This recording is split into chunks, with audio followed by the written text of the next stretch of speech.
వ్యాప్తంగా యూరియా కొరత ఉన్నదని ప్రభుత్వం సకాలంలో స్పందించి యూరియా కొరతను పరిష్కరించాలని రైతాంగాన్ని ఆదుకోవాలని సోమవారం పట్టణంలో సిపిఐ మరియు ఆంధ్రప్రదేశ్ రైతు సంఘాల నేతలు నిరసన కార్యక్రమం చేపట్టారు।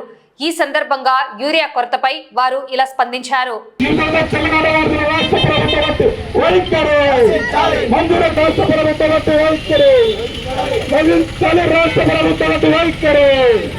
రాష్ట్ర వ్యాప్తంగా యూరియా కొరతను వెంటనే పరిష్కారం చేయాలని రైతాంగాన్ని ఆదుకోవాలని ఈరోజు భారత కమ్యూనిస్ట్ పార్టీ సిపిఐ ఆంధ్రప్రదేశ్ రైతు సంఘం ఆధ్వర్యంలో నిరసన వ్యక్తం చేస్తా ఉన్నాం।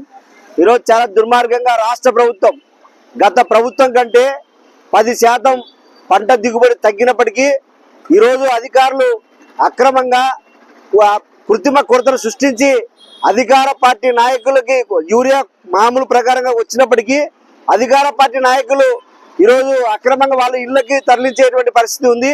దీన్ని అరికట్టడంలో పూర్తిగా అగ్రికల్చర్ ఆఫీసర్స్ కానీ లేదంటే విజిలెన్స్ వాళ్ళు కానీ పూర్తిగా వైఫల్యం చెందారు।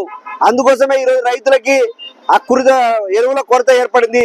ఈరోజు ఇస్తా ఉన్నారు, మేము నిరసన వ్యక్తం చేస్తా ఉంటే స్వయంగా ఈ రాష్ట్రానికి మంత్రులుగా ఉన్నటువంటి నంద్యాల జిల్లాకు చెందినటువంటి ఎన్ఎండి ఫరూక్ కానీ లేదంటే బీసీ జనార్దన్ రెడ్డి కొరత లేదు, యూరియా రైతుల నుంచి 9600 మెట్రిక్ టన్నులు నంద్యాల జిల్లాకు వచ్చింది, మేము పంచుతున్నామని సిగ్గుండాల కేవలం ఒక రైతుకి 2 యూరియా ప్యాకెట్ల 10 ఎకరాలు ఉన్న రైతు అదే పరిస్థితి, 2 ఎకరాలు ఉన్న అదే పరిస్థితి। ఈరోజు వాళ్ళు ఏదో ఇచ్చినామని చెప్పుకోవడానికి తప్ప ఎటువంటి ఫలితం లేదు। రైతుల కొరత ఉంది, యూరియా కొరత, కాబట్టి వెంటనే పరిష్కారం చేయాలా।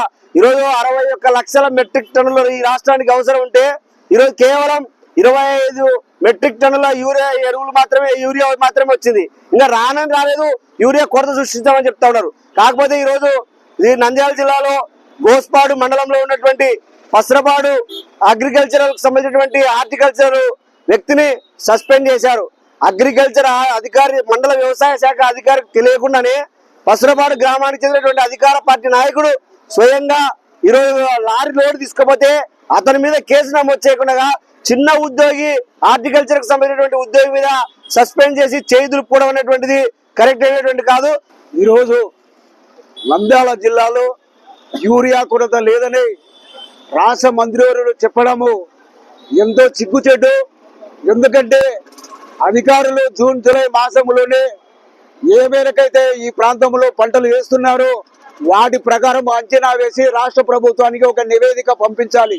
ఆ నివేదిక ప్రకారము జిల్లా రాష్ట్రానికి రావాల్సిన 61 లక్షల మెట్రాల యూరియాను అందించకపోవడం వల్లనే ఇది కృత్రిమ సృష్టి ఏర్పడింది।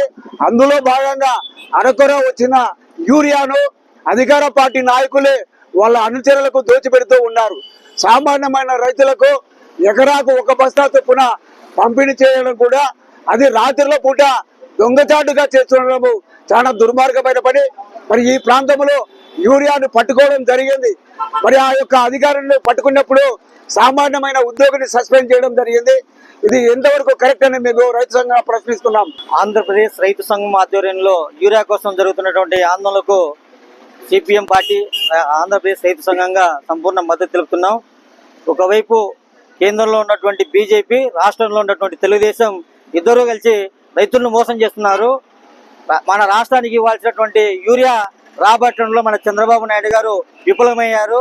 కేంద్రం ఎరువులకు ఇచ్చేటువంటి సబ్సిడీలు తగ్గించింది, అందులో భాగంగానే మీ రాష్ట్రానికి ఇచ్చేటువంటి యూరియా మేము తగ్గిస్తాం, అందుకోసం గ్రాంట్లుగా మీకు డబ్బులు ఇచ్చాం అని చెప్పేసి మన ముఖ్యమంత్రి గారికి చెప్తే ముఖ్యమంత్రి గారు కేంద్రం మాట విని ఈరోజు మన రాష్ట్రంలో యూరియా తక్కువ తీసుకొని లేదని చెప్పేసి అసత్య ప్రచారం చేస్తున్నాడు।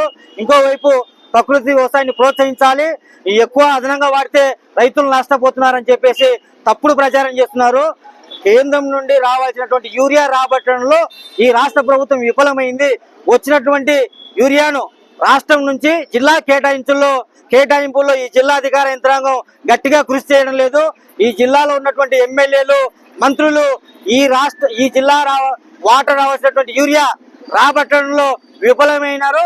వచ్చినటువంటి యూరియాను రైతు సేవా కేంద్రాలకు ఇవ్వకుండా తెలుగుదేశం పార్టీ అనునాయులకు పంపించుకోవడంలో కొల్లగొట్టడంలో ముందున్నారు। అందువలన ఈరోజు సామాన్య రైతులకు యూరియా అందడం లేదు।